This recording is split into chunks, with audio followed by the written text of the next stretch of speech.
Hi, my name is Jacob Cox, and today I would like to talk to you guys about mysteries and how mysteries are possibilities. I'd like to go ahead and start and tell you one of the coolest things about life is the mystery, is the unknown, and to dive into it and to never let anyone tell you, guess what, dude, that's not real, that's fake, that's something made up. The best person to trust in the whole universe is yourself. And if you see something that interests you, even though the majority of people are interested in football games or sports or whatever, and they're not into that, that's fine. Go check it out for yourself. Research for yourself. Read until you can't find anything else about that subject, because there's something in understanding a mystery. And if you can use your imagination, which I've told people before, that's your frontal lobes, that's understanding, using understanding that you don't normally process with, you're allowed to see the bigger picture sometimes when we find out what a mystery is. So, mysteries are awesome. Sometimes when you get information, we get this part. We see what's above the surface. You know, and we see a very small portion of this mystery or this information, what's happening. But underlying in another dimension is such a part big of this mystery that it's incredible what's underneath the surface. But people don't want you to see on the surface. They don't want you to see what's underneath the veil, because there's something to figure out in that. So this picture, the iceberg, you know, what you see on the surface, there's a lot of times more than that. So when we talk about mysteries, probably the first thing we need to talk about to help you understand why mysteries are happening on our planet and why they're happening at certain places is, we'll talk about the energetic frequency that's on the planet right now. And the planet has certain places, it's set up in a geometry of the Earth, and that certain places, certain nodes, being a triangle, the Devil's Triangle, these places have, you know, right here in Washington, D.C., have energetic frequencies that are higher than others. And that's why you have these certain places, the pyramids and stuff like that, are on these nodes. That's where this energy is stronger than others.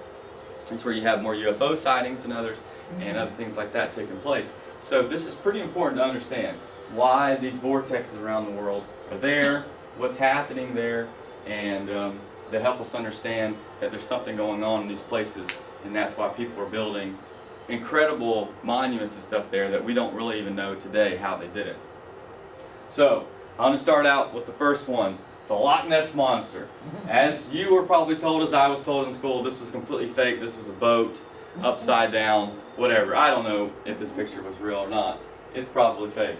But there is a story of a monster that resembles a plesiosaur and swims around this lake.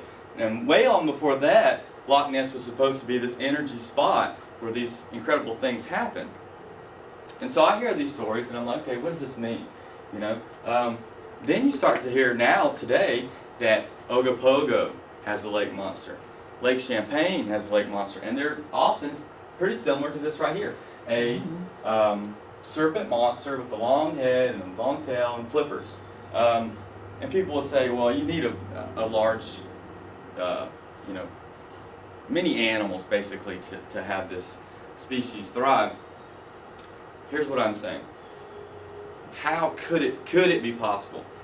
And if Loch Ness is one of these crazy vortex places where energy happens, one place that we know in particular is the Bermuda Triangle, right? What happens in the Bermuda Triangle? People see what they call electronic fogs and they disappear. Well, some probably crash into the ocean or whatever.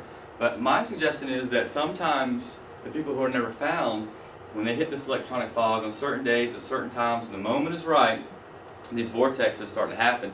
And then those people go through those vortexes and they go to another place, another time, period on the earth, maybe another dimension, who knows, but they're completely leaving reality and this place as we know it and going somewhere else. And so if people can go in, and helicopters or airplanes can go in and vanish, and maybe they go to the past, and you know, if you don't exist there, maybe they exist for minutes, maybe they exist for hours or days, but then all of a sudden they disintegrate or dematerialize because they're not supposed to exist in this reality. Now that sounds far-fetched, but what if it's true? What if that's what's happening? What if a plesiosaur from the past is coming through energy vortexes in the bottom of that lake, and they swim through, and then all of a sudden, for 2 hours, 3 days, who knows how long it is, you have a plesiosaur swimming around in the lake. and people freak out, and they take pictures, and then all of a sudden, you know, there's nothing left over, and there's no bodies to be found, and there is no species, you know, a whole bunch of them. There's one or two maybe, you know, or there's one coming through and lasting for a couple hours, or, you know, like I said, a couple days before it dematerializes, because it doesn't exist in our time. That is how all time is all connected at once. And this is, you know, Lake Champlain, the Champagne monster. So, you know, people take pictures of these things all the time. Here's another cool mystery. If dinosaurs, not just plesiosaurs, but dinosaurs in general, can come through these energy vortexes. These are Inca stones from Peru. And a farmer found 15,000 stones, an illiterate farmer at that. So he said he found these things in a cave that flooded. Well, you know, problem with this is you have a dinosaur, and this is a humanoid figure, although he looks pretty hairy. This is a humanoid figure. This is not anything to what we should know reality to be, that any person should have ever drawn a dinosaur or know what they look like. But this has a dinosaur atomically correct and what it would have looked like with a person riding on it. That's pretty crazy. Nowhere should we have any recollection of, or any imagination of someone riding a dinosaur. You know, it's not till modern times that we able to take these bones and put them together and know what they look like. So these are found all over the world, not just in Peru, and not just the Loch Ness monster and Lake Champlain, but all around the planet. In Africa and other continents and countries, there are pictures of dinosaurs. And here's a bunch of them. And so it's like, wow, maybe dinosaurs are coming through. And that's where these paintings have come from, because they saw these things, they actually happened, they actually experienced it, and then all of a sudden, bam, it was gone. It wasn't there anymore. It sounds far-fetched, but if what I'm saying is true, and the world is much more complex than we ever could imagine, then it gives an explanation, at least to the fact that these things do exist and they do happen, and we need to give rise to that idea, because to say that that's false, to say that's fake, to completely write something off, you're not gaining anything from it, but you have evidence. The evidence is here. These things do exist. The Thunderbird, Southwest. Here's a picture of, you know, Civil War soldiers standing over what seems to be a pterodactyl, and that's pretty crazy. You know, these Thunderbirds of the Indians, they were real, and today people say, they don't call them Thunderbirds, they said, we saw a pterodactyl flying around. That's a crazy thing. Pterodactyls shouldn't be flying around in Arizona and places like that that are reported.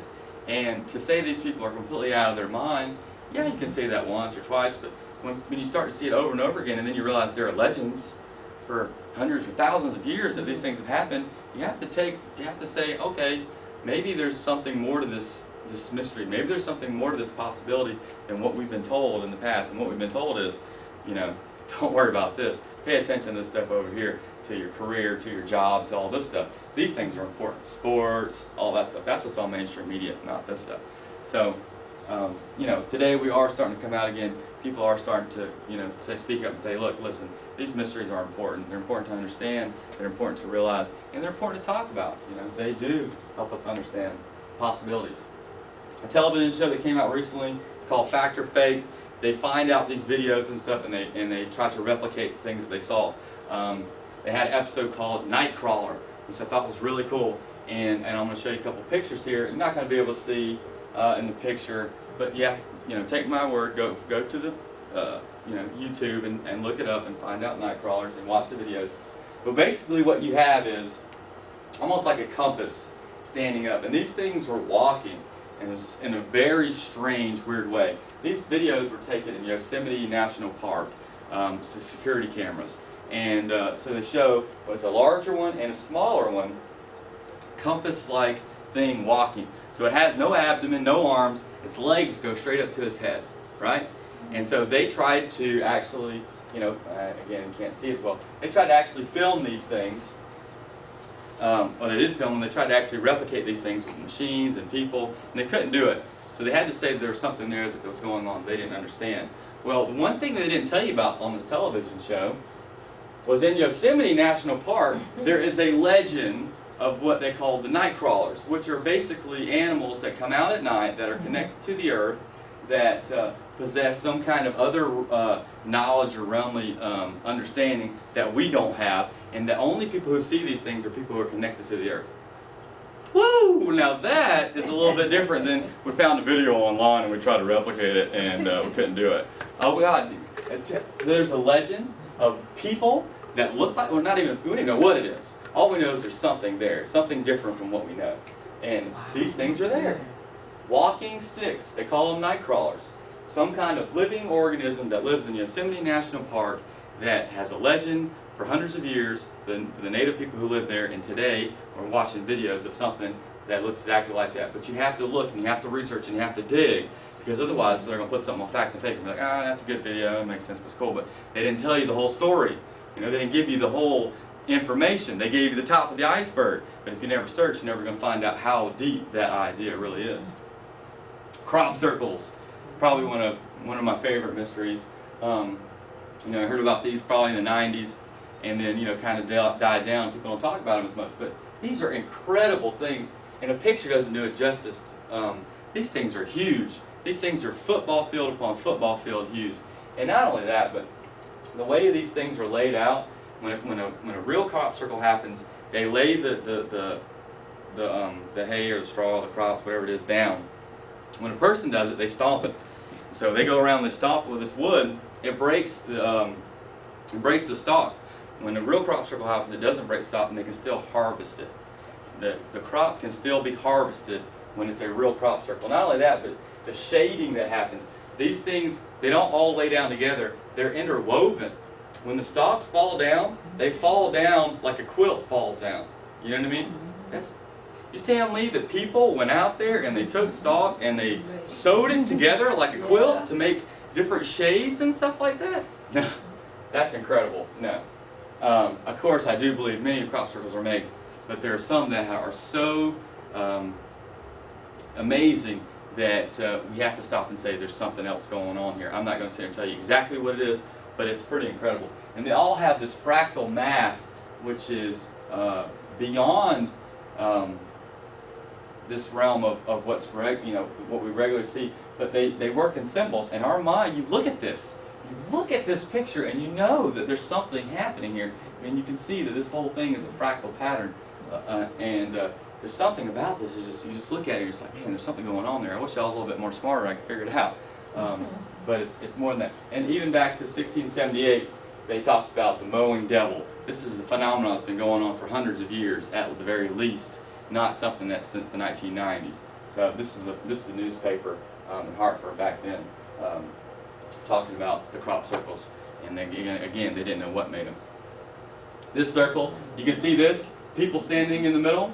Yeah, that is humongous. And this is made of hundreds of circles and in a very short time overnight. And you know, no footprints leading to it. Incredible thing. And another thing, like I said, they work in symbols. What this symbol is conveying, and I've talked about in other presentations, is a torus, a toroidal pattern. The same magnetosphere around the Earth, around you, and this is it. This is showing it in a two-dimensional plane. But it's also, you know, the yin-yang symbol, everything else. That's what they are literally. So whoever's doing it, they literally have a vast understanding of geometry, of symbols, and they are conveying to us a knowledge. Hey guys, you don't have to take oil and coal. You can learn how to use this toroidal flow energy, and you can extract energy from nothing, from everything around you. That's the incredible thing. If you want to know more about crop circles, I would suggest watching the Thrive video. 2 hours. It's on YouTube for free, and they explain a lot of this stuff about the crop circles. This is probably one of the most important crop circles, and it's not even a circle, it's a square. This is a picture of the center, what it seems to be like, and a picture over here. It's hard to see, and I'm going to explain to you what it is. In the 70s, we sent out a message to extraterrestrial life, right? And this is what we're saying. It had, this is how energy moves, this is what people look like, this is how we communicate through radar satellite technology, we're the third planet from the sun, and that's what all this stuff is saying. This crop circle is a response to the message that we sent out in the 70s. This came in 2001, I believe. The person who sent this is responding in every way to here's what my DNA looks like compared to yours. This is what my people look like compared to yours. This is what my planet is on to my star, my solar system. He's completely responding to the message, although NASA still denies that we have contact with extraterrestrials. But why go make contact with NASA? Make contact with everyone. You know, here's where we are. Here's what we're telling you. It's available to everyone. It's there, but we're not looking because we're all been told that it's not as important as it really is. But it's extremely important. But he's responding to what we have. And so down here, his microwave antenna is how they are sending out energy. And not only that, but this came before the two squares did, and look where it is. They put it right here next to the satellite to show you, hey guys, we see what you're doing. Here's a whole lot better way. They're trying to show us a better way to do things. That's all they're trying to do. And when these, just like I said, when the stalks lay down, you find magnetic particles in these in the crop circles, which is pretty incredible too. And like I said, they're just incredible symbol after incredible symbol and understanding. This one right here, very, very crazy crop circle. And I'm going to tell you exactly what's going on here. This is a crop circle. It's absolutely humongous. And what you don't understand right here, you see just a circle and it doesn't make sense at first. This is binary code. This has been deciphered. It says, beware the bearers of false gifts and their broken promises. Much pain, but there is still time. There is good out there. We oppose deception. And then it has a conduit or bell sound, as if it was a CD being played. Now, you really think some dudes with some boards made that? Binary code in the CD? No, it didn't. And again, I've talked before about the metamorphic process that's happening. This is a huge crop circle that was made, and I think it's very symbolic to the fact that we are all changing into something else. All right, now on to my most favorite mystery of all time, Bigfoot. I love Bigfoot. This is on top of Pikes Peak, where you see many sightings of Bigfoot. This is Patty, the Roger Patterson film that everybody's familiar with. It's not a very clear picture, which no pictures of Bigfoot are normally clear. They are blurry. One thing in particular in the 1960s, if they didn't make a suit, they didn't put breast on it to swing up and down as it walked away. That's pretty incredible. I seriously doubt that they did that. But there's so many things. People say they can see the gluteus maximus, all the muscles in the back as this thing walks. It has a completely different style of walking than we do. Here's the artist's rendering of what it would look like. Again, it's a female. And so what we're talking about Sasquatch people. We're not talking about one Bigfoot in the woods out there. We're talking about a species that live out there. And you know, this is something pretty exciting. This is the Iceman. It went around in what they called back then in circuses the freak shows, and they took it all around the world. And eventually, it was stolen and lost, never to be found again. But a guy had shot this thing and had a bullet hole in it. And every scientist who ever saw it was like, "That's something that's real. It's not something that's fake." And you know, another thing. You got to take all these clues. You know, one thing you can say, I don't know about that picture or that video, but you keep taking. The more you look, the more you research, the more you dig up, the more you say, oh my gosh. Eventually, at some point, you have to say, I trust myself to what I've learned and what I know, and I know that I'm not crazy. This is a monkey head created by Native Americans in the United States of America. If they were talking about a imaginary animal that they had over 100 names for, why are they carving a monkey head? And what do we know about monkeys? There are no monkeys in North America. So where did they get an idea to carve a monkey head if they never seen one? They saw, because they did. They saw, you know, the wild men. And so you have the Yeti, you have, you know, different types, you know, you have white ones, black ones, red ones, brown ones, just like people, all different colors, all different sizes. And here's a picture of a Neanderthal. Here's a picture, or a skull, or a skeleton rather, and a picture of a Homo sapien. What you first notice in this Neanderthal is look where his arms are, down here at the legs. You know, look what his head looks like. Look at his body. Look at the arms and how. And this is a gorilla-looking person. This is not a Homo sapien. This is not a person like. And you know, they draw pictures in books and textbooks and stuff like that when Neanderthals are, you know, with clothes on or no. Neanderthals didn't wear clothes. They had hair all over their bodies. Bigfoot is Neanderthal. And you could say, oh, well, Neanderthals are usually short. Look how short he is. Bigfoots are tall. The only place that Bigfoots are tall are in America. The Yowie, the Almas, all these other Bigfoots around the world are short. They're 5 feet tall. The big ones are here.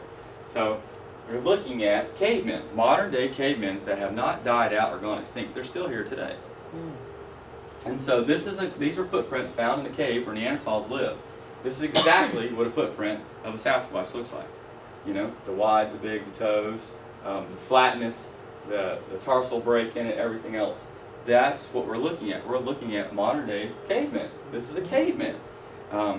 But is he dumber than we are? I don't think so. And of all the animals that live on our planet, I would say we are the ones that are the most destructive. We're the ones that are living on the planet in an unharmonious way. These people would actually be doing it a better way.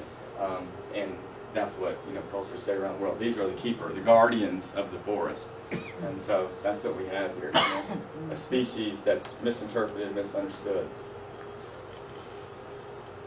And this is a trail camera of what seems to be some kind of monkey-like person bending over and grabbing something. These are pictures taken by Todd Standing. He's one of the greatest Bigfoot researchers I've ever seen, and he has video of this creature blinking its eyes, and it's pretty incredible. Here's one. It looks nothing like what we normally would associate to be Bigfoot, and it has big black nocturnal eyes because they only come out at night. Well, they are out during the day, but they mostly come out at night. But again, it looks nothing like anything we normally would associate with, but I think he's right on for things. So they are family. There are males, females, they're babies, and they breed and they live here, and they do a much better job of living harmoniously on the planet than we do.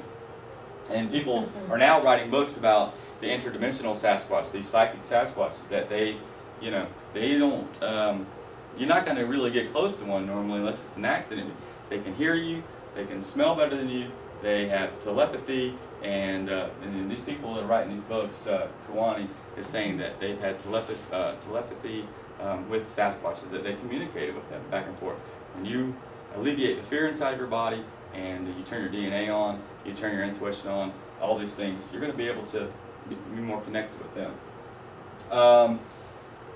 Another awesome, great mystery. Max the Crystal Skull. You hear about a lot of crystal skulls. This is the one that I know that is legit, that is right on.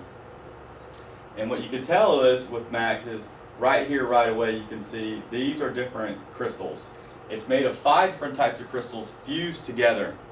It's a technology that we don't have today. We cannot fuse crystal together like this today, so it's a complete anomaly. But going upon seeing this thing, it is absolutely incredible.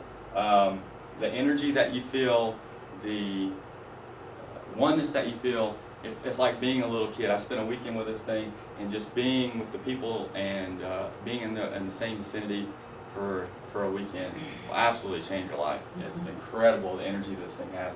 And Lady Joanna Park, she takes it all around the world and lets people check it out. And it is absolutely phenomenal to see. And there's mysteries all over the world, all over the place. This is the Etowah Indian Mounds in Cartersville, in Georgia. The Stonehenge of America, the Georgia Guidestones. Cool places to check out. Chaco culture, Chaco in Arizona. Mesa Verde. Serpent Mound, Ohio. Mount Shasta in California. It's on one of these major vortexes. I'll be going here next week, actually. Search for Bigfoot. Yeah. And check out some vortex energy. Macchu Picchu is on one of these vortexes. You know, the Mayan pyramids in Central America. The pyramids in Egypt. The Sphinx. All these things are great mysteries, and we don't know. The Sphinx, in particular, is one thing that there's erosion on the back of the Sphinx, which there's no water or rain that happens in Egypt on a regular basis. So this thing would have to be tens of thousands of years old to have had that erosion on its back. The pyramid. This is the Temple of Seti. Look at these things. That's a helicopter. That's a tank. This is some kind of flying ship. You know, this looks like something from Star Wars. But they all have upright tail positions, which is not intrinsic to nature, but it is intrinsic to modern day flight. There are incredible things out there to discover. And people are telling us, nah, football or sports or whatever, that's what's important. Learn about that. No, learn about these things and open up your mind. Stonehenge. And so, I have one more mystery, and then I'll let you guys go. And it's no doubt there's a this is a coincidence. Oh, don't worry about it. Don't worry about it. Don't touch it. That today is the full moon, right? Did you guys know all these things have been on this earth? The last mystery I want to show you is one that's not on this earth. The one about the moon. Our moon is an anomaly. Anomaly. Our moon is an anomaly. It's a mystery. And people say, wait, Tom, what's the moon? Lots of planets got moons. You're right, lots of planets do have moons. What's incredible about our moon is, number one, the age. It looks bombed out and depleted, like it's millions and billions of years older than our planet. And many people do think that. People have actually written books on who built the moon because of all these incredible things that happen. Okay, so in the inner planets, we have one moon. Mars has 2 moons. In the outer planets, Jupiter has 67 confirmed moons. Saturn has 62 moons. Neptune, 13 moons. Pluto, 5 moons. And Uranus has 27. So having a moon is a pretty thing that that planets have on a regular basis.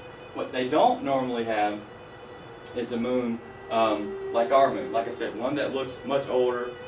It's much bigger than all the other moons. What people don't realize is the moon to the Earth ratio is humongous compared to our planet. You know, it's one of the biggest moons in our solar systems, and people don't realize that. But yes, the moon is in. So it looks older than it is. The size is too big, but it's actually lighter in mass than it should be too. People actually think that it's hollow, and scientists have actually, said when asteroids hit the moon, that it rings like a bell for hours on end after that. That's a pretty incredible thing. And so, it's something to start to understand again. And not only that, but, what happens on the full moon more than anything else? Violent crimes, things like that happen. So this has this energetic frequency that happens because of the moon. And also the orbit. Most moons, pretty much every moon that we know of in our solar system, revolves around the equilateral plane of the planet. This one is much closer. It's much closer, which means when we have an eclipse, it completely is perfect, almost perfect for this ring of fire that we see this eclipse. And that is, so you got the size of the moon, the age of the moon. It doesn't orbit around the equilateral plane like everything else. So what is it doing? It doesn't make a lot of sense.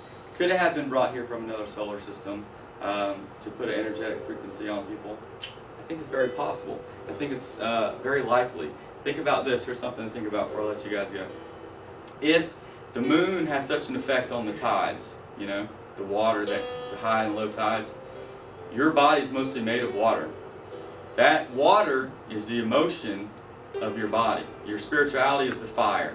Your skin in your body is the earth, and the air that we breathe in is all, we're all made of the same stuff. So when the moon goes around and it has a direct effect on the oceans and the tides, it has an effect on your emotional ability too. That's why I said there are more crazy, aggressive things that happen on the full moon than any other time. So, not trying to scare anybody or say anything like that, but it is an anomaly. It is a mystery. It is something to figure out. So all I'm saying is to go out there, check out the possibilities, explore, dream, discover, and don't let anybody else be your guru. Don't let anybody else tell you what something is. Trust yourself. Go out there and explore and find something new and check it out for yourself. And that will empower you. And I want to again thank you guys for coming out again. I appreciate it so much. Thank you.